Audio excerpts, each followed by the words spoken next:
Hello guys! Today, magbukas tayo ng ating red packet. Ayan.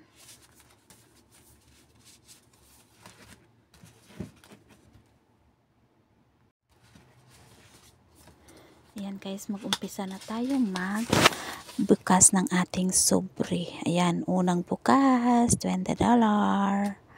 Galing yan sa mga ni Lola, sa mga family ni Lola. Nakakuha lang ako sa ni lalaki sa family, parang 2 sobre lang yata yun nung nagkain kami sa nagdaan kami doon sa restaurant. 3 pala, 3 kasi yung pinsan ni lalaki nagbigay sa akin ng 2 sobre, tapos yung Lola 1 sobre. Ayan yung 10, yung $10 yung kay Lola na ni lalaki, tiyahin. Tapos yung mga ibang sobre na yan ay galing yan sa mga anak ni Lola. Ayan, tagbe 20, tag 10. Pero okay na yun guys, kasi at least may natanggap tayo na malaki na rin pag naipon guys. Ayan.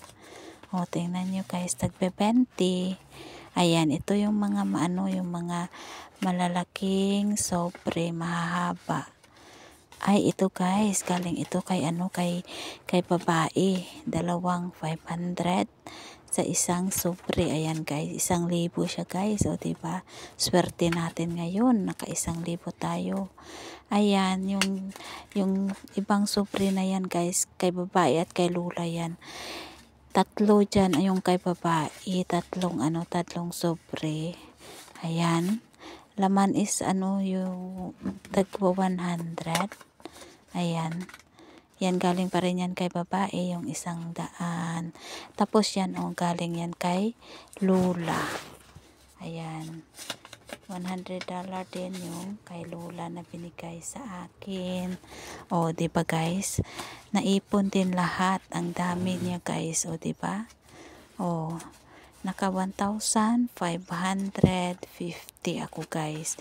Magkano na yan sa pera natin sa Pinas? O diba, thank you Lord sa blessing na natanggap ko ngayong Chinese New Year. Ayan. O diba, naka 1,550 ako guys. O, malaki din yan guys.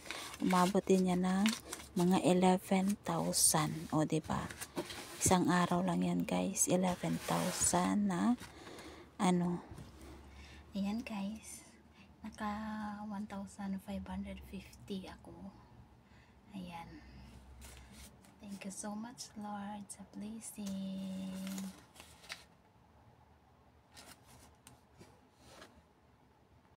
Ito naman guys, ang aking sahod sa isang buwan, 5,800. May overtime ako guys. So malaki-laki ang ating kita ngayong January.